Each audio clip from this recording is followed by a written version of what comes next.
ഭാരതരത്ന പോലുള്ള സിവിലിയൻ അവാർഡുകൾ പ്രിഫിക്സുകളായോ സഫിക്സുകളായോ ഉപയോഗിക്കാൻ കഴിയില്ലെന്ന് ബോംബെ ഹൈക്കോടതി ഉത്തരവിറക്കി.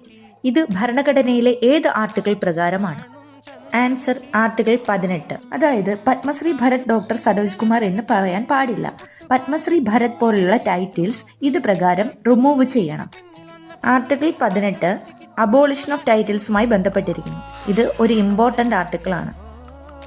2025 ഡിസംബർ 28 ഏത് രാഷ്ട്രീയ സ്ഥാപനമാണ് അതിന്റെ 141ാമത് സ്ഥാപക ദിനം ആഘോഷിക്കുന്നത്? Answer Indian national Congress.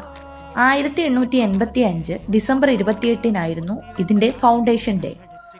ഇന്ന് അവതരിപ്പിച്ച ഇയർ എൻഡ് റിവ്യൂ പ്രകാരം കുനോ നാഷണൽ പാർക്കിലെ ഇന്ത്യൻ ചീറ്റുകളുടെ എണ്ണം എത്രയാണ്? ആൻസർ 30-ലധികം. സ്ഥിരം ഒരു GK ക്വസ്റ്റ്യൻ ആണ്. കുനോ നാഷണൽ പാർക്ക് ഏത് സംസ്ഥാനത്താണ് സ്ഥിതി ചെയ്യുന്നത്? മധ്യപ്രദേശിലാണ് കുനോ നാഷണൽ പാർക്ക് സ്ഥിതി ചെയ്യുന്നത്. ഹോൺ ഓഫ് ആഫ്രിക്ക, അതായത് ആഫ്രിക്കൻ ഉപദ്വീപിലെ ഏത് പ്രദേശമാണ് സ്വതന്ത്ര രാജ്യമായി ഇസ്രായേൽ അംഗീകരിച്ചത്? Answer Somaliland. Daily current affairs ഈസിയായി പഠിക്കാൻ ചാനൽ സബ്സ്ക്രൈബ് ചെയ്യൂ. വീഡിയോ ഇഷ്ടമായെങ്കിൽ ലൈക്ക് ആൻഡ് കമൻറ്റ്.